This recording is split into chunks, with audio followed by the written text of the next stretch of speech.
That was Deep Purple, Smoke on the Water, a little trip back in time. And right now I've got an interview lined up. I want to tell you just a little bit about the interview. Before I get started, I will remind you that the Uncle Tim Show, being brought to you by Ben's Bicycles, 2458 Comanche Avenue in Clinton, Iowa.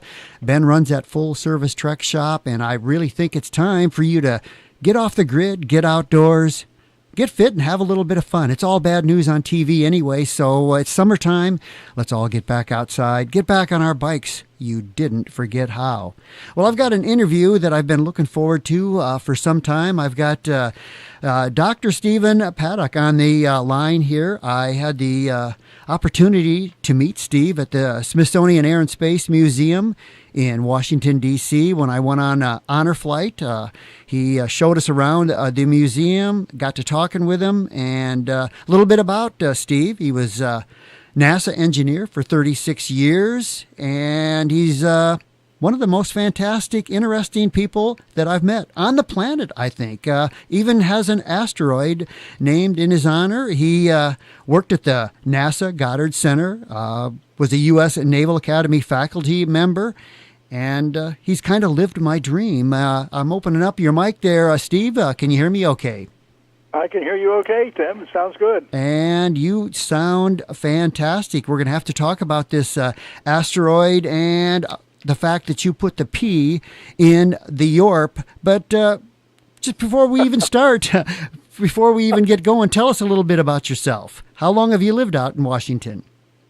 Oh, I've lived in Washington now since 1962. Whoa, are we still here? Oh, yeah, we're here. Yeah, okay. And, okay, I heard a click. Since 1962, but in and out, and I've gone to different places, of course.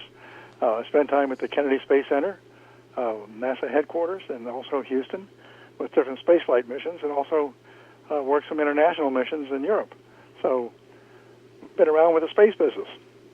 And then I tell people that I ended up teaching at a federally funded inner-city school in Annapolis called the Naval Academy. Well, there's a good school to be teaching. Yeah, that was fun. That was a good way to cap off my career. So anyway, I got 3 degrees. I have one in aeronautical engineering. I have another degree in master in aerospace engineering, and I have a PhD that kind of crosses physics and engineering. So in some circles, I'm considered an astrophysicist. In other circles, I'm considered an engineer. So I'm a hybrid, kind of like a car that runs on electricity and gasoline both. Well, I was reading a little bit of your work, and it's way over my head, and you're going to have to give it to us in layman's terms, but I got to ask before we even get started. Now, I was reading listening, that working in the space program was great, you said. It's like a kid playing in a giant sandbox. You've always got to do what you wanted to do. How did you ever get interested? When did you know that you wanted to spend your time studying the cosmos? Well, it kind of started when I was a young sailor in the Coast Guard. I went out of high school. I didn't want to go to college right away, so I went to sea. I got a seagoing billet in the Coast Guard, and I was working on up as an assistant navigator. And I was just looking at the stars and the cosmos and how the stars move and how things happen, and I just became fascinated with that. And that's kind of where it started seriously, because I looked into it in a serious way. And then when I really got serious about spacey stuff was I was studying for my undergraduate degree, and Sputnik was launched when I was a junior in college, and I said, I got to go into space. So Sputnik is the one that really tripped me. I was so angry that we were not the first ones in space. And I said, I want to go work in space, and that's what I did. You followed your dreams, for sure. That made Sputnik made a lot of people mad. Oh, man, yeah, it did. It did. It really got our attention, and we needed to get it. We were scattered about. We did not have a space agency at the time. We had the Army with their rockets. We had the Navy doing things with Vanguard. They weren't working together. We had NACA, which is the predecessor of NASA, and it was doing its things also, and they were all blended into one and made into the National Aeronautics and Space Administration. And things started to work pretty well. And we had some brilliant German engineers like von Braun and others who knew rocketry. So it was pretty interesting, very interesting time. It was an interesting time to work in the space business because one could you could use your imagination and make it happen. It wasn't heavily bureaucratic at the time. It was, let's do it. Let's make it happen. Let's go. So they had kind of a different attitude. Your 36 years actually crossed a bunch. Now, you were on the scientific side of NASA, and your 36 years crossed a lot of different programs. I mean, a lot of different programs were going on, not just Apollo while you were there. Is that correct? Oh, that's correct. A lot of the scientific spacecraft. The Goddard Space Flight Center deals more with satellites that orbit the Earth as opposed to ones that go out into deep space. The deep space missions are from JPL, usually. But Goddard also did some deep space missions, and I worked on one of those that was particularly exciting. So it's been a fun thing. And some of those missions, we would support the Apollo missions when they were going to be, if they had met up in space and there's some solar activity, we would monitor the sun and then get in touch with the astronauts on board the spacecraft and say, don't go outside, you might get fried, things like that. So interesting things, interesting way to work. On this sheet that I've got, the first one now, before we even go any farther, you did put the P in YORP, and we've got to talk about YORP and what it actually is and how it got its name. You want to talk about that for a minute or two? I'll be delighted. That gets into astrophysics now. All right. YORP is an acronym, and each of the letters stands for an individual. And the first one is a man called Yarkovsky. And Yarkovsky was a scientist. He was actually an engineer working for the Russians, even though he was Polish, back in the late 1800s. And he had this vision that the sun could make things move in space in a certain way. The concept of photons was not yet established.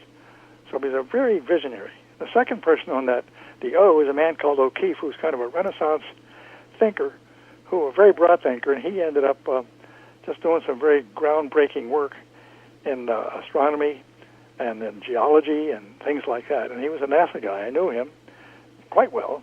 And then the next person is a Russian fellow called Radzievsky. So that's Y-O-R. And Radzievsky was looking into things that the way the sun, the light from the sun, could make things move in space and cause them to rotate or move by different colors on the things. And then finally I came along and I said, I think I can do this with shape, like a windmill. Like if things were shaped like a windmill, they're going to spin up and spin down. And I knew that from experience with spacecraft. And then I studied that and actually did a bunch of experimentation. I was doing astrophysics in the laboratory with a small device, and I would actually focus. I had a sun simulator, and cause it to spin up and spin down, and it was really quite impressive to make that happen. And from that came the theory that I could use that to spin up or spin down asteroids, and they might break apart, or they might move their orbit, or they would change their shape. So it became something that became interesting to many people in that field. And nowadays, if you're going to study asteroid, you will come across the name YORP. So I kind of feel honored that I was able to do that kind of work, not realizing that it would actually develop into something. But often that's the way it happens in science. Am I correct in saying then that YORP, on my level, is basically photons make an asteroid spin? That's correct. If you had suppose you had a very nice, shiny windmill, and you were able to hold it out in space and aim it at the sun, the photons bouncing off of those vanes would cause it to spin up or spin down, depending on how you held the pinwheel. Okay, go ahead. I was listening to your podcast where you were explaining that, and you say that you did a lot of experimentation. Actually, was it with rocks in a swimming pool? I did. I was trying all kinds of ways to figure out how could I simulate space on Earth. How could I take the first step to say, is it reasonable to do this?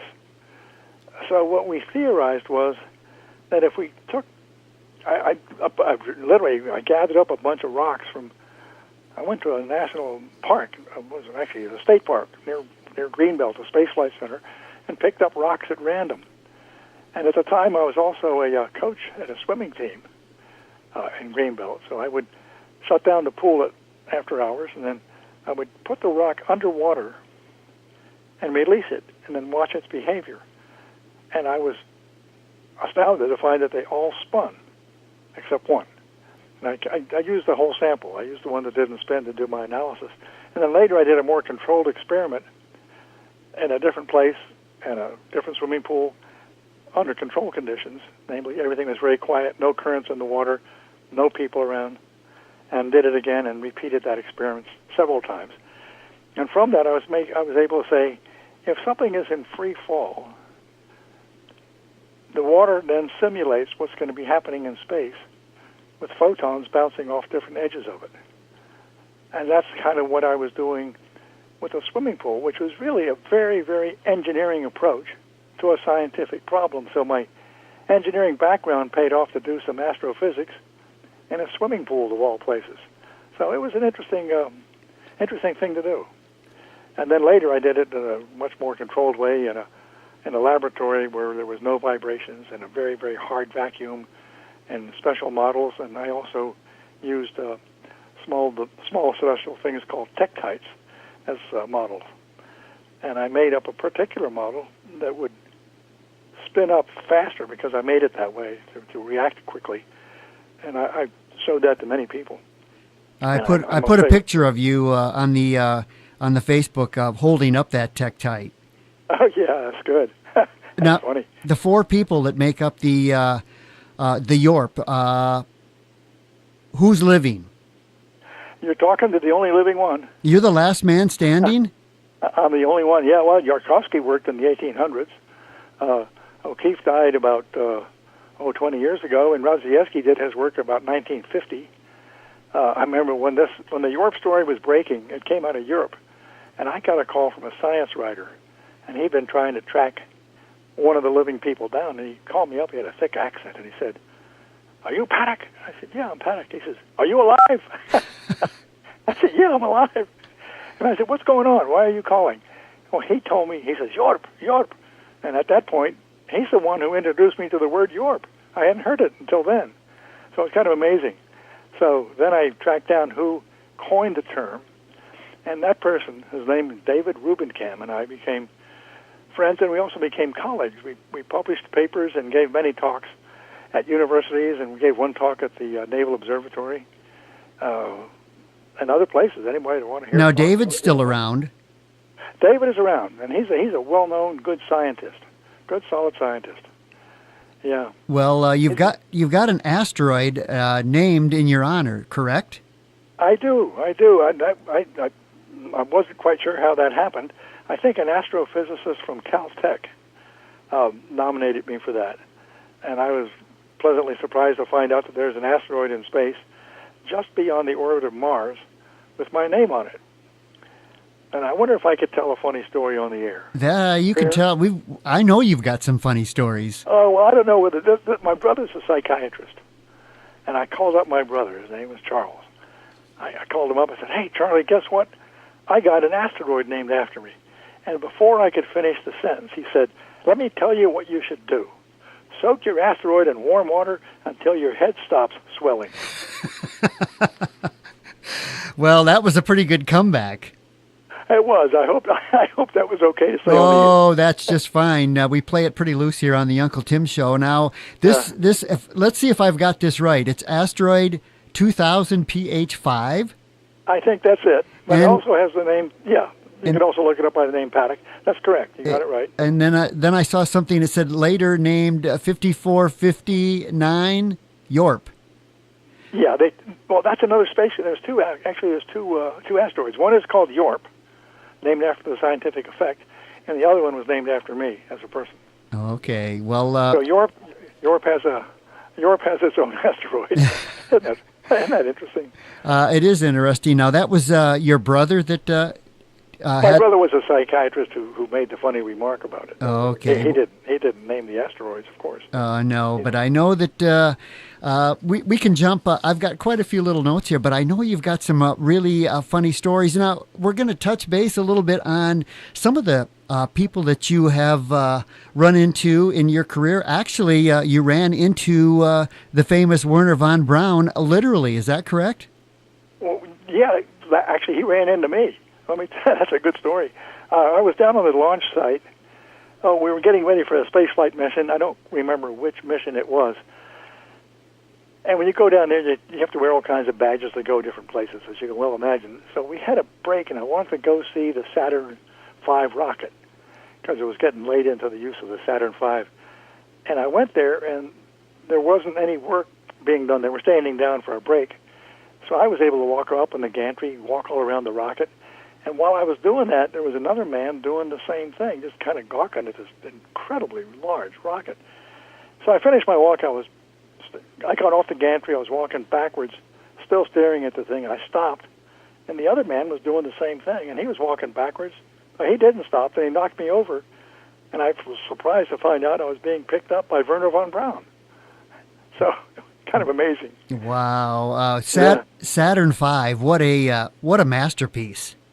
That was an extraordinary rocket, and the technology in it, and the amount of electronics. The electronics in there can't even be matched by an iPhone today. You know, your iPad's got better electronics than Saturn V went to the moon. It is amazing what we went to the moon with, isn't it? Oh, it is. It is, yes. When I was out at the Space Museum, I believe, is there a Saturn V ring? There is a Saturn V ring, and in that ring is the computer that was used to fly there, and it's probably equal to an early computer that we would use. I mean, you would never use it now. It wouldn't have enough power just for your home use. I wouldn't be able to stream your show, for instance. I'd never hear Uncle Tim. Oh, well, you know. You have brushed shoulders with a lot of famous people, Wernher von Braun being one. You knew Deke Slayton? I wanted to be an astronaut, so I had applied to become an astronaut, and this is when they just were opening it up to scientist astronaut. I wasn't a flyer. I wasn't in the Marines. I didn't have that kind of skill and background, but I had a science background. So I put my papers in, and I ended up talking to Deke Slayton at Houston, and that was an interesting talk with him. One thing I really found amusing when I filled out the paperwork, long application form, standard form that you might pull off a shelf somewhere, and it said, "Are you willing to travel? Are you willing to travel outside of the United States?" I really got a chuckle out of that one. Yeah. Anyway, yeah, I'm go ahead. I'm thinking Deke didn't get to fly either. He flew Mercury. He flew Mercury, and then he got bumped. Then he got bumped, and then he finally ended up flying much later on a much later mission, not a Mercury mission.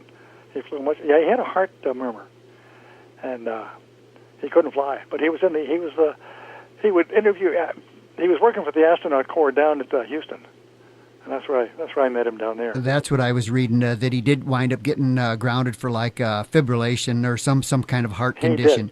He did. It was a murmur. Yeah, kind of a murmur. John Glenn. Yeah, what a shame. I met John Glenn at least three times. I met him when I was an engineering student, aeronautical engineering, before the space business, like just probably the year before or so. We had invited a young Marine major to come and talk to our aeronautical engineering class.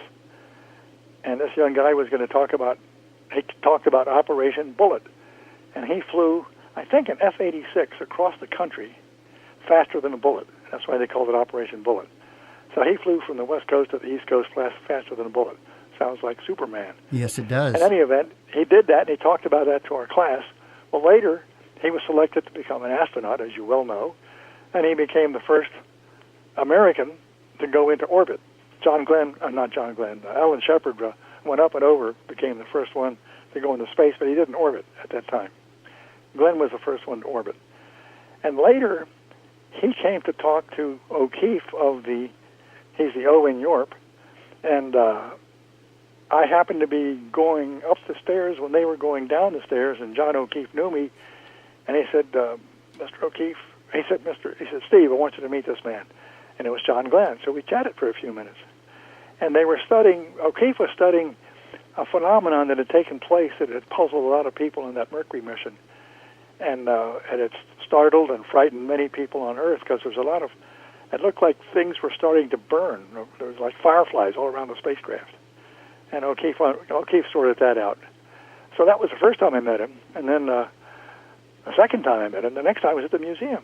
I saw him at the museum when he was already a senator, and I was standing near the F-86, and I went up to him and I said, "Mr. Glenn," I said, "you probably don't know who I am, but I know you." And I told him the story about Operation Bullet. And he said, "You know about Operation Bullet?" And we chatted for a few minutes. And he was a good guy. He was really one of the good guys. I liked him a lot. John Glenn was I've met some other. Go ahead. Yeah, no, you go ahead. I've met others. I mean, I've had encounters with others. I guess one of the ones that's kind of amusing is there's a fellow called Pierre Thuot. He was a scientist, payload specialist, Navy. He ended up teaching at the Naval Academy and was teaching a course similar to mine. And he would often come in and ask me, "How do you do it? What's it all about?" Things like that. Understandable. That wasn't his field. I was an academic guy. I got a PhD. He didn't have that. And I would talk to him. We'd have lunch together and talk. And one day I said, "Pierre, what does it feel like to get launched? What is that? You're sitting on the stand. You're about to get launched. What's going through your mind? What do you feel? And what happens?" And he says, "Sit down, Steve." I sat down. He walks behind a chair, and he grabs it, and he bounces it all over the room. He says, "That's what it feels like." So I got a kick out of that. Yeah, I'm looking at, I did print, once you told me some of the people that you had run into, I printed off Pierre. A lot of these guys, they got the military backgrounds, and I think that really helps when you fly F-14s, A-6s, F-4s, all those flight hours really help when you put in that application. Jim Lovell, though, you were buddies with Jim Lovell, weren't you? Well, not exactly buddies. I know Jim Lovell. Jim Lovell would come. He's a Naval Academy grad, and he came to the academy, and of course, all the students in my class, as I was teaching astrodynamics and spacecraft design and things like that, all the easy courses. And I was doing a lab one day, and he came and talked to the class. And after class, I said, "Commander," I think he was a captain at the time. I said, I got a question for you. I said, "Apollo 13, in that movie, Tom Hanks played your role. And when everybody was rescued in the movie and brought to the deck of the ship, they rolled out a red carpet, and the captain of the ship then greets Tom Hanks playing you." And I said, "I've been told that you played the role of the captain, and therefore you went out and you met Tom Hanks playing you. So therefore, Jim Lovell shook hands with Jim Lovell." And he says, "Yeah, that's a true story." And until you told me that, I never realized that he played the captain of the ship. Well, nobody does. Yeah. Really. There's no credits given for that kind of thing. He probably wasn't in the Union. Well, there's an Uncle Tim exclusive right there. There you got it. Charles Bolton, another guy that he was an African American guy. He was a Marine. He flew missions, and the shuttle missions, and he ended up being the deputy superintendent of the Naval Academy. So I would have him come over and talk to the class because he could talk about those kinds of things. And he's a good, down-to-earth guy.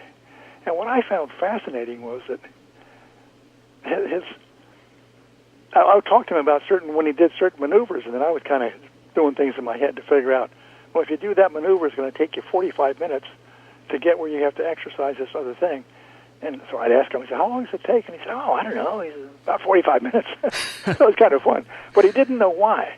I was doing the orbit mechanic in my head, and he was doing it because that's when you had to do it. You change the attitude of the space flight, of the spaceship, and get the angle of attack just right so when you re-enter the atmosphere. So that was good. He was good. They were good, solid guys. Good men, good people. All of them were good people. You certainly got to brush shoulders with a lot of, a lot of famous people. I did. I feel very fortunate for that. I really do. I guess the one woman that I was impressed with was the backup teacher for Krista McCullough. She was ready to fly. Had Krista McCullough got sick or anything happened to her, she would have flown that mission and been killed. Now, am I correct? She did fly later.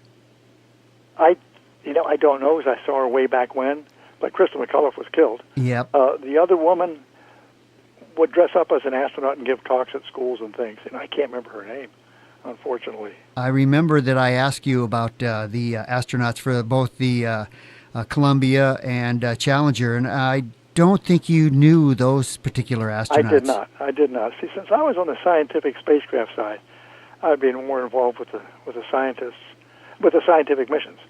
So I would know the scientists, the people in Europe, the scientists from the different universities. Those are the kinds of folks that I would know. But they all have to work together. I mean, I can remember I used to do launch window analysis, and we were getting ready to launch a spacecraft. And I had early on in the space business, I had a whole bunch of astronauts ready to watch the launch, and I had to scrub it. And all those guys had come from different parts of the country, and oh gosh, I had the project managers come in and say, "Steve, I need some more time. Can't we get this thing on? These guys are here." I said, "No, you will lose the spacecraft. That spacecraft will go 2 orbits and crash. If you want to do that, your call, but I say no." And they scrubbed the mission. Hey, so that was pretty impressive. Somebody's got to be the bad guy, right? I was a bad guy. I was a bad guy on that. I heard you talking on that podcast. I think you actually held up.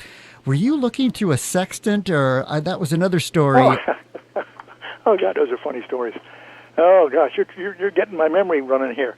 I'm a sailor. I love sailing. Okay, I've talked to you a little bit about sailing, and what I was doing, I was an official, some appropriate official, and I was down on at the launch site getting ready to launch. I think it was one of the International Sun-Earth Explorers. I guess I was the mission director on site for those missions, and I was practicing my celestial navigation. And I had my sextant with me, so I was standing on the gantry, taking measurements of stars or sun or something. And what I didn't realize is that the work crew was right behind me, and they wouldn't bother me to go do their work because they thought I was busy doing something scientific, and I was playing with my sextant so I could learn celestial navigation. And finally, one of the guys came up and says, "Excuse me, Dr. Paddack, well, we got work to do." And I said, "Oh, my God." I said, "Okay, I'll be done in a minute." And I got done in a minute and put my sextant away. But the advantage of doing it at the launch site was I know my latitude and longitude with great precision and altitude of every part of that gantry. So that was kind of a good place to be. Hey, they didn't know the difference. They didn't know the difference. You looked pretty official there, right? Oh, I looked official. Well, I got some other funny stories about the launch site if you want another one. Oh, I love funny stories. I know we're going to get. Really? We're going to get to the fishing swivel story. Oh, yeah. Well, you want me to do that one now? Sure. That's an all-time classic. Oh, that's a wonderful story. That's a wonderful story. That is, just to tell your listeners that are out there that don't know the space business, in the early days of space, when we did these kinds of things, you load up the first stage, you get it there, you put a second stage on, now you have the third stage. And then the satellite goes on top of the third stage. And then there's a clamshell nose cone that goes around all of this. And the way that we would open the spacecraft to space environment is when the clamshell nose cone got blown off. It was blown off by an explosive zip cord. It would blown off, and it would have a lanyard fastened to different parts of the spacecraft to open ports that could not tolerate the launch environment or the pressure of the air. So when the nose cone gets blown off, it would open up the ports. And we had this thing all set to go. We're getting ready to launch a spacecraft. We had several days to go. And there's a quality assurance engineer up there. He says, "You can't launch it that way." We said, "What's going on? Why?" He says, "You have to have a swivel in the lanyard that goes from the clamshell nose cone to the spacecraft. Otherwise, it'll get tangled up and it'll ruin your mission." And we said, "Oh my God, we got to go do something about that." So we gathered the engineers together. One of the guys, in fact, this guy was a Chinese American guy, really good engineer, and he's a fisherman. He said, "Let's go down to the fishing shop and get some swivels." So we did. We went down to the store at Port Canaveral, the fishing store, got a bunch of swivels. I think we got 5. Brought them back to the hangar, threw a lanyard, a rope over top of one of the beams, and we tested the swivels. And we picked one. I said, "Okay, fly that swivel." And we flew it. And we didn't tell anybody. We just flew the swivel. It worked. The quality assurance engineer came by, said, "Looks okay to me," and we flew it. Could you get away with that? No, not today. Here's another one. Now, since I'm a sailor, this is a different spaceflight mission, but I was up there, and when I go up on the gantry, I would stick my hands in my pocket. I don't want to touch anything. So I was there with my hands in my pocket, and the technicians some of the techs could touch the spacecraft. So I was up there and going on, and there was a requirement that this lanyard be tied with a bowline. Well, the technician kind of shrugged his shoulders. He says, I don't know how to tie a bowline. And he asked some of the other techs, and nobody could tie a bowline. So I put my hand up. I said, I can tie a bowline. So I was the guy that tied the bowline. The quality assurance engineer came over and said, yeah, that's the bowline. So my bowline flew in space. How about that? All right. Now, there's another one. That's the first. I never told anybody that story.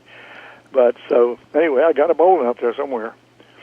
Maybe it re-entered by now. I'm sure it re-entered. Yeah, I learned a lot of funny things listening to that podcast. I forget who interviewed you for that. I just listened. Yeah, go ahead. I just listened to that last night. Who was that? That was a physicist from JPL, from Caltech. Her name is Carrie Nugent, N-U-G-E-N-T, and she's got a PhD in physics. And her specialty is working on asteroids. She's a bright woman. And they do great stuff. You told her what I call the inspector story. I know I spent 4 years in the Navy, and there's a lot of acronyms in the Navy. I think there's a lot of acronyms in NASA. Oh, yeah. They compete with the Navy for sure. Oh, this is a good story. It's a good, wonderful story. Anybody who's listening will certainly understand that when you get ready to launch a spacecraft or a mission, you always have people inspecting everything.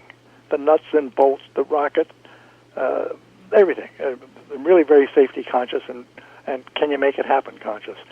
And there's inspectors. So you got inspectors all over the place. So I was in one of these elevators that go up the gantry, going up to the spacecraft level, which is pretty high. And it was pretty crowded. It's a little bitty elevator. It looks like the elevators that you might use at a construction site. Just a cage. So we're packed in there, and we're getting ready to close this door on this thing. So I said, wait a minute, here comes the inspector. Here comes the guy. So this guy crawls in the thing, and he says, this is the IBI. We got to have him. I said, the IBI. Now, there was an acronym I didn't know. I didn't want to start a conversation at that point. He's a little short guy, really short. So we go up to a certain level, and he gets off, and his job was to crawl into the rocket and look around. So I asked one of the guys from the Cape, from the launch site, I said, who says quality assurance engineer with the initials IBI? What does it mean? He said, oh, that just means itty-bitty inspector. You pulled a fast one on that guy. Oh, gosh, that's so funny. But he was known as the IBI, so he was known. Yeah, you gotta be itty-bitty to crawl in there and do those inspections. You also got to be a little bit nuts. My God, I don't think I'd get in there. Oh, wow. A hot rocket? Yeah, a hot rocket. Do you have a favorite mission that you worked on in your years? I do. I got this extraordinary mission. There's never been a mission like this. There can be, but there hasn't been. And this is a spacecraft mission that flies out. It's called the International Sun-Earth Explorer mission, but it's number 3. There were 3 of these spacecraft. 2 of those remained kind of clear near the Earth. They would go about 1/3 of the distance to the Moon. But this one, IC3, ISE-3, would go out to a point in space between the Earth and the Sun where all the forces of nature add up to 0. And I guess you could imagine this to be a simple analogy. Imagine a bunch of kids pulling a wagon that has many handles, but the kids are pulling in different directions, and the wagon doesn't go anywhere. It's also kind of a point of equilibrium, but it's a very unstable point of equilibrium. There's a point like that between the Earth and the Sun. And we put it, and you can actually go to that point, and you can kind of orbit it. I'm going to say orbit, but it's really not an orbit. You're kind of sloshing around in the vicinity of it, because if you stay right at that point, you'd be between the Earth and the Sun, and you wouldn't be able to see the spacecraft because of the Sun. But we managed to convince people at NASA headquarters, bit of a challenge, that we could go out there and orbit nothing, and it would be a perfect place to put a spacecraft to study the effects of the Sun, because it's far beyond the Earth environment, way beyond the Earth environment, so you'd know when things are happening on the Sun. If there's an eruption on the Sun, you'd know it to that spacecraft. It could get the telemeter the information back to the Earth, which was used, incidentally, for determining whether or not astronauts could get out of a spacecraft if they were on a manned mission.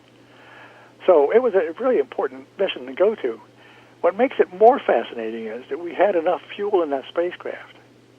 Our orbit mechanic guy is a fellow called Bob Farquhar. He recently died, but he had another vision, and his vision was to bump that thing off of that unstable point, make it go into orbit around the sun, but in order to gather energy, we flew it by the moon, I think 4 times, picking up speed each time, and finally firing the small rockets and popping it into an orbit that goes around the sun.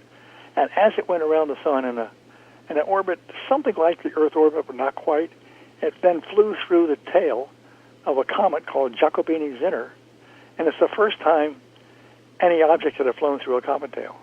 Wow. And so what we did with that mission is it starts off as ISEE, International Solar Explorer. We got funded again, and it becomes International Cometary Explorer with a new mission, same spacecraft. Talk about cost savings. Really good stuff. So that was a great mission, really a great mission, good success. There's a story about that one that I'd like to tell, and that is that when I was on these other missions, I was in the project management chain, and then I was offered a job at the center, which is kind of to run a think tank. Had some very bright guys working for me, really just, we'd think up a space flight missions and kind of put them on paper and try to sell them to NASA headquarters or to people who funded us. And in any event, I was offered that job, and I told my boss to be. I said, I don't want to be just a coach. I want to be a player coach. I want to be involved. So when they started to change this mission from just going into libration with this point between the Earth and the Sun to go out to the comet tail, I said, I want that study for me. So I became the study manager on that particular one. And I worked with a fellow called Farquhar, who was the orbit mechanic. And he would give me updates. We didn't know how to make the orbit for that thing. It's too complicated of an orbit. So what he was doing, he would go out to the comet and kind of project backwards mathematically and then come to where the spacecraft is and project forward. And it's kind of like drilling a hole between 2 ends of a mountain. You're kind of coming from opposite directions, and you hope the tunnel meets. And that was kind of what was going on. It's called a mathematical conversion. And what was happening, and I didn't know this, and Farquhar didn't tell me until just a few days before we were to fire the rockets on the spacecraft, he came in and said, Steve, we don't have mathematical conversion. And I said, Bob, our name is going to be mud unless we get that thing solved. So anyway, I said, go to work, come back when you got it solved. And he came back in a couple of days, and I said, I got a solution. And then we fired the rockets, and the thing worked perfectly. But not too many people know that story I just told you. Wow. Another exclusive. Yeah. That was, well, yeah, that's a pretty interesting story. It's an interesting story. But that mission became one of the ones that most impressed me because it was such an extraordinary mission. And that spacecraft is up there now still, and it still works. And there are people who track it and keep getting information from it. Still getting information. How about the Summit Explorer? Now, is that dead? Oh, so the Summit. I think what you meant by that one is that should be International Sun Earth Explorer. And you called it Summit. It's not the Summit Explorer. Oh, okay. Yeah. And I just wondered if it still got power. Is it still? It does. Well, it's an interesting spacecraft because it had a solar array all around it. It's the kind of spacecraft that will never see at nighttime.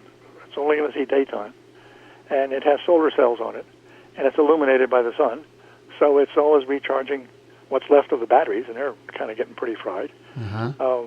So it's still in orbit and still pumping information back to the Earth. Kind of amazing. Yeah. I mean, that's from all the way from 1978 to now. Still working. Still working. NASA never ceases to amaze me. I've got a bunch of questions to fire at you if you're ready.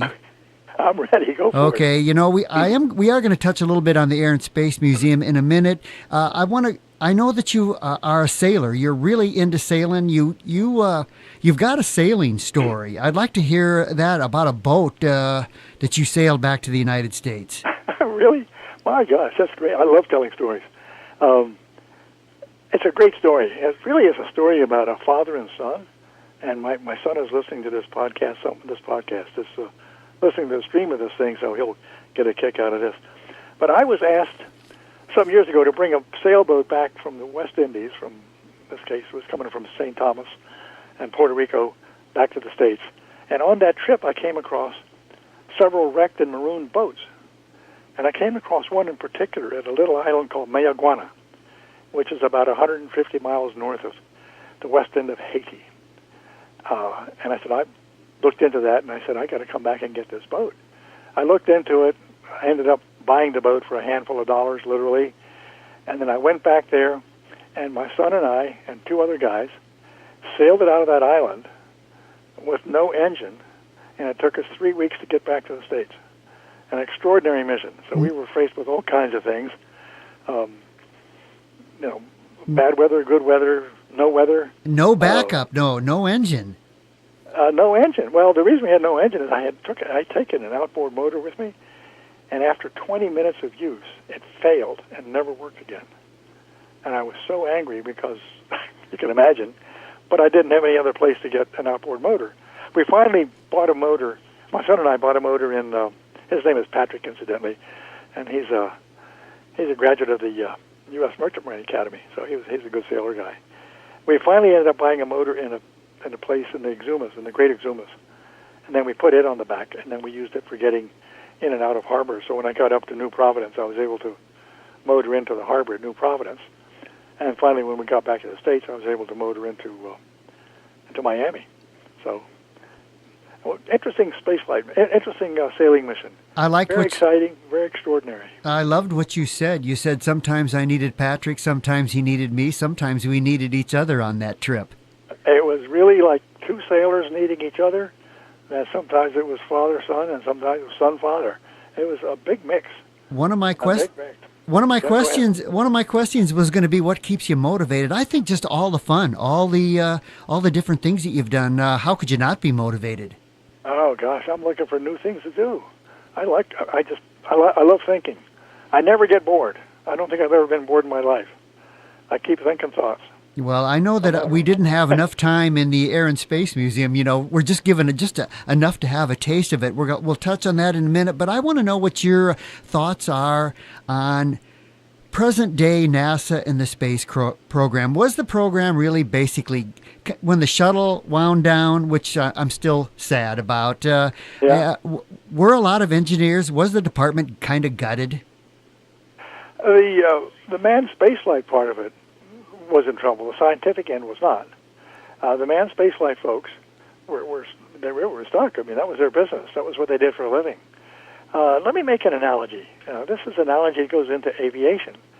But the reason that aviation caught on in our country is that the United States government funded the early on airmail service way back when, in the early 1900s. And once things got going, they started pulling the funding back, and then commercial took over. You get Eastern Airlines, and you get Pan American, and then they started taking off. And they became the ones that made things happen in terms of commercial air flight. And, of course, then the services, the Navy and the Army, and finally the creation of the Air Force in 1947. So what's happening in the space business is a little bit similar. NASA should be, and ought to be, a research and development organization, not an operations outfit. Other places are operations, like the Navy's operations. The Navy, that's what they do. They're an operational outfit. They have pieces of it to do research. So within NASA should spend its time thinking up and doing new things, not running the same thing. And I think what's going to happen, we'll be pleasantly surprised. These new entrepreneurs that are getting out there working on spacecraft and rockets and things to go different places, they're going to make it happen. And it's going to be big. It's going to be civilian effort that's going to make it happen. And they're going to be standing on the shoulders of people like Von Braun, and people like the astronauts, and all these people who have made things happen. So it's going to be good. Right now, we're not there yet. We're getting there. We're not there just yet. So it's kind of sad. Sorry? Go ahead. You're kind of sad? It's kind of sad that these people but a lot of those folks have gone into the different businesses that are supporting the creation of these big rockets, like this mission to the sun that just flew, the Parker. That's a big rocket. The Delta IV rocket is a big, massive rocket. All of the guys who were doing rocketry have been working for Delta. They're working for the different organizations that make rockets. They're there. They're still doing it. They're doing it through the contractors, and they're the good guys on the contractor end of it. So the engineering side of NASA really has not scaled back that much? The engineering side is still doing engineering, and NASA will always do particular missions, like the Space Telescope, the one that's being done now. The Webb thing. That's done in different parts of the country, but it's a NASA mission. Those are both part of my questions. That Parker Solar Probe is kind of blowing me away that we're going to accelerate that thing up to 430,000 miles an hour eventually. Yeah, well, what happens is the closer you get to a body in orbit, like this, let me give you an example. The moon goes around the Earth. It takes almost a month, right? A lunar month, 29 days.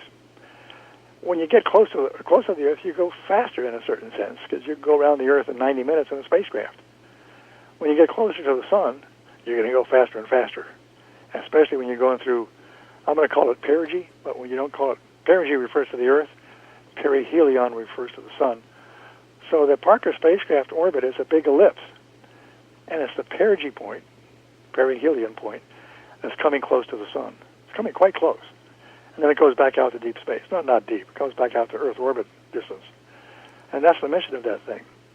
And it will get hot. And it gets part of the reason it goes very fast is when you're at perigee, you're going faster than you are when you're at apogee. There's always a balance between the kinetic energy and the potential energy, and it's getting mathematical, but the closer you get to the Sun, the potential energy drops, so the kinetic energy picks up, and the kinetic energy is defined by speed. And whereas the potential energy is defined by position. Oh, gosh. That's... I don't know if that makes any sense, but let me just leave it there. So you're going faster, and the heat of the thing, here's an interesting thing. Since you were at the museum, that spacecraft is going to get to be about 2,500 degrees Fahrenheit. You saw the space shuttle. Yes. When you were at the museum. So the nose cone of the shuttle gets up to 3,000 degrees on the way in. And that's what happened to Columbia. Yeah. So there was a crack in the wing, hot air got in, at 3,000 degrees it'll melt the aluminum. And that's what happened. It started to break apart. The Discovery shuttle that I saw in the museum, that was one of the highlights for me. And very impressive to see the scorch marks on the sides of that shuttle from when it comes back in. Yeah, well, that's the new philosophy of the museum, is to show, if they're in good shape, you show it the way it came back. If you might remember the P-38. The P-38 was the same way. Oh, yeah, I did see that P-38. It was banked up, and it looked like, and I've had P-38 pilots there saying, wow, that's good. Don't do anything to it. It looks just like it was on the flight line. Whereas other planes, earlier planes, are kind of redone to look brand new. Like, I don't know, you remember the Hawker Hurricane? It looked like it was a showroom. Yes, really did. And, that museum, well, there's one downtown, but I got to believe all the good stuff is right there at the airport there where we flew in. Well, the difference is that you have the whole aircraft. You have the spacecraft or aircraft. They're all there. So when you go look at an airplane and you want to go look at, say, the B-29, you're going to see the whole B-29. You want to look at the shuttle? The whole shuttle. SR-71, the whole thing. And as you were looking at all these aircraft, like the honor flight guys, they would look at the Corsair, for instance. That's the whole airplane. In fact, it was put up and tied to the ceiling and leaning over as if we're getting ready to land on an aircraft carrier. So it's a different scenario. It's got to be fun. Helicopter. Yeah, got to be fun working in there. Oh, that's really fun. What's really fun is there's an awful lot of bright people around.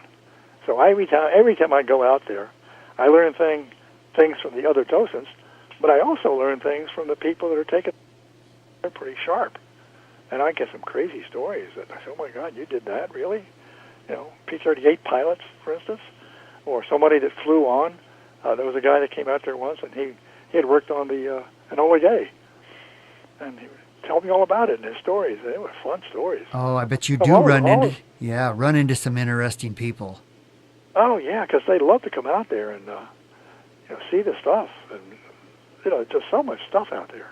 There's more. So I like the Udvar-Hazy better because you see the whole device, and also it's not so crowded as downtown.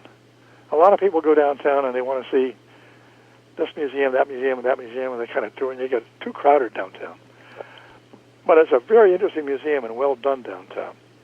I think it might be a better place to learn things than to see things. You know, so if you want to learn about astronomy or lunar landing or early flight, that would be a good way to do it.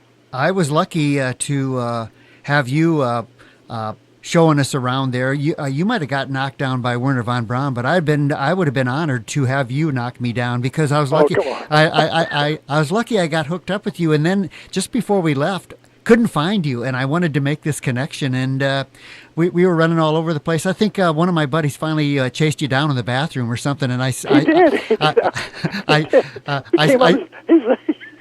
was funny. I was in the bathroom, and he came up and says, "Somebody wants to interview you." He says, Tim Posley. He runs a radio show. He wants to talk to you. Yeah, I said, okay, let's talk. I was stalking you. I was staking out the bathroom, waiting for you to come back out. Really? That's funny. Good story. Yeah. Let me put one story on you. I've not told this story before. At least I've told it to people, but I've never told it like this. I was going through the cafeteria line one day at Goddard, the Space Flight Center, and right in front of me was an astronaut, but he was a physician, so he wasn't flying the space shuttle. And the line was kind of moving slowly, and I said, tell me a quick story. We're in line here, and tell me something interesting. And he said, okay, here's a story. And the story was that he was on the shuttle, and he had a watch on, and the watch was an analog watch, and it had little dots that would illuminate the different numbers. And it was his time to take a sleep, and he was sleeping, and you get zipped into a bag so you don't float all over the place. And he had to get up at a certain time, and he looked at his watch, and he says, oh, my God, I'm late. And he gets out of the bag, and he comes out, and he finds out that he was off 2 hours. He says, what's going on here? So he goes back and zips up and checks the time again, and it's off again. And he is now trying to sort out what's going on. And what's going on is his arms were floating, and he didn't know where his arms were. And his arms twisted a little bit, and then the dots on the watch looked different at one angle than they do in another. So he was reading the time incorrectly. Isn't that amazing? Yeah, it really is. So he ended up writing a story on kinesthesia and not knowing if you tell an astronaut, close his eyes and put your arm out, he may not be able to do that because he doesn't have gravity to say how his arm is. To say how his arm is, yeah, gravity. Isn't that amazing? Yeah. So, that's an interesting story. So that was something I learned in the lunch line at Goddard. Wow. Things you learn in a lunch line. I got to throw one thing out there. James Webb Telescope, think it's really been delayed. It's really costing a lot. It's going to be amazing. You think it's going to fly? It's going to fly. It's going to be an extraordinary mission. One of the things that I wanted to do, I think it's going to go out to a point in space, which is called a libration point. It's not the libration point that we went to with the ISEE, but rather one out behind the Earth. It's so far away that once it's there, it cannot be serviced. That's what I was going to say. There's no fixing it if something's broke. If it breaks, it's broken. So it has to be really, really done well, and that's what the focus is, and that's what's making it so difficult. How do you make something that's terribly expensive work and guarantee that it's going to work? It's a tough mission. But the science would be phenomenal. I mean, the science would be just astounding. I mean, think of Hubble Space Telescope. For an alleged failure mission that's given us more science than most spacecraft. The Hubble is a masterpiece. Yeah. Well, I hear the James Webb can see a penny at 24 miles, so it ought to be able to see something. Oh, yeah. And I think you could. Isn't it going to be parked out there like 900,000 miles? Oh, but more. More. Let's see. It's going to go out the Webb, the spacecraft. Yeah. I think it's going to be 1.5 million kilometers. Yeah. I think 1.5 million. What did you just say? I don't do miles. I do kilometers. Oh, see, we're I'll convert it though. I convert everything to miles. Yeah, I'm not metric, so I was thinking it was about 900,000, close to a million. Let's see. Oh, yeah, that's good. That's close. You're close to that. That's a good number. We're close enough, huh? So, I think you're very close. Not as close as the specs need to be on the James Webb. Oh, no. Your long career, I know you're having fun. You don't work every day at the museum now. No, I don't work every day at the museum. I think every day. Oh, okay. You told me that you ran. You know, I'm impressed with the youth of today. The young kids. A lot of times they get a bad rap. You were talking about a group of students that came in and talked to you, and I have faith in the youth of America. And you were telling me that you ran into some students that gave you some faith in America. Oh yeah. The kids are some of the bright kids. When they really love what they're doing, it really does. It boosts your. It makes you feel good again to see these kids that are so brilliant. I think you told me one of them corrected you on something. Oh, that was in class. Oh. I was teaching. That was at the Naval Academy. Oh, okay. I was teaching class, and I was picking up on a previous lecture, and this one kid says, "Excuse me, sir, you didn't do it that way last time." No, he embarrassed me, but he was right. He was right. And I gave him credit for being right. A lot of bright kids do that. So no, I'm impressed with kids. And I sometimes I'll challenge little kids, really little ones, like grade schoolers. Like here's an example of something I would do. I'd come in and be talking to a class, and I'd have two balloons. And one balloon has helium and the other one doesn't. I'd let go of one, and it would fall on the ground. I'd let go of the other, and it goes up. And I'd ask the kids, why did it fall up? And I don't give them the answer. I say, next time I see you, you have to tell me what happened. So I do that to stimulate their thinking about it. Challenge those kids, yeah. In all of your years at NASA, all the different things you've got to do, you got any regrets? Something you wished you would have done? Oh, I wish I could live longer and do more things. Wow, let's see. That's a good question. I didn't tell everybody. You are 83 now.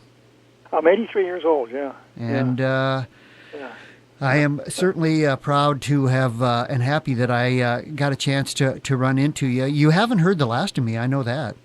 Well, that's good. Regrets. What are my regrets? I'd like to have more time sailing. I'd like to study more science, you know. I mean, stuff I'd like to do. Like, I see a relationship between music and mathematics. I'd love to learn more music. You know, I think of these brilliant guys like Mozart and Haydn and Beethoven. I mean, they were mathematicians but didn't know it. I mean, the way they put music together is just fantastic. And you got a music show. You play music. So that's something that I would like to look into. I think cosmology is marvelous. What's going on in cosmology is just delightful. Where do we come from? You know, what's going on? What happened? We do know, for instance, this is really an interesting thought to go to bed with. Time had a beginning. Think about that one. Yeah. Let people go to bed on that one. And you listeners, you guys listening to the Tom Posley show, realize that there was a beginning of time. Isn't that amazing? I mean, it's really, really just stunning to think that there was something before time. I just was, I put together a little story last night, and I have not gotten to it yet, just on the Milky Way galaxy and then the largest galaxy and how many estimated galaxies in the whole universe. If you want to feel small, it's real easy to do. Oh my God, yeah. There are more galaxies in space than we have stars in our Milky Way. Yeah. How about that? It's just, and the galaxies themselves are organized in clumpers and clusters and things like that. And you could almost think of constellations of galaxies. Yeah. Then it's just too mind-blowing. It really is mind-blowing, talking about millions of light years. And I put a little something together. That's something maybe I will do next week. But anything else you'd like to throw out there, Steve? Oh, my goodness. One of the restrictions that we have as humans is that, this will be good for all the people listening to this program, figure out how to travel faster than the speed of light. Because we're stuck in our solar system if we can't go faster than the speed of light. You know, we're not going to go to the next galaxy. I mean, our closest star, I think it's Alpha Centauri. That's 3.5 light years away. Yeah. We can't even go there. Yeah, can't even go there. No, so that's an interesting one. The barrier of not being able to exceed the speed of light is really going to restrict us to, you know, we're homebodies. We're going to hang around. We're going to hang around here. Yeah, we just got to use our telescopes then. I'm always talking about the Voyager and how far they out there, and it's just a blink, really. It's nothing. Yeah, right. So, Yeah. Yeah. well, Yeah. That's true. Yeah. well, I tell you what, Steve, I really, really enjoyed speaking with you tonight. Well, it's been a delight, Tim. Thank you for. I'm very impressed. I'm touched, and I'm honored that you decided to speak with me. And I hope this conversation stimulates some of the listeners out there to go study space a little bit. Well, study cosmology. Playing around here in the radio stations, keeping me young to some extent, and I can see that all the things, just all the things you're interested in, are keeping you young. Oh yeah. Keep thinking. All right, everybody. Don't get bored. Everybody go think. Well, thanks again for taking the time to speak with us tonight. Oh, you're welcome, Tim. And hey, good luck with your show. Thanks a lot, and I'll be talking to you soon. I'll give you a call. Good. I look forward to seeing you at NASA or at the museum. All right. Good night, Steve. Good night. Okay. Bye. Bye. There you have it, folks. Ran longer than I thought, but what a fun guy. What an interesting guy. And we'll check in again with him sometime. I think he's going to hook us up with some of his friends there in the museum, one of them being Buzz Carpenter, who flew the SR-71. He has brushed his shoulders, regardless of what he says, with a lot of impressive people. Anyway, I hope I didn't bore you too much with that. We're going to get back to, I'm going to play a song here, get back on track, and see what we can do with the rest of the show. So how about a little bit of Del Shannon?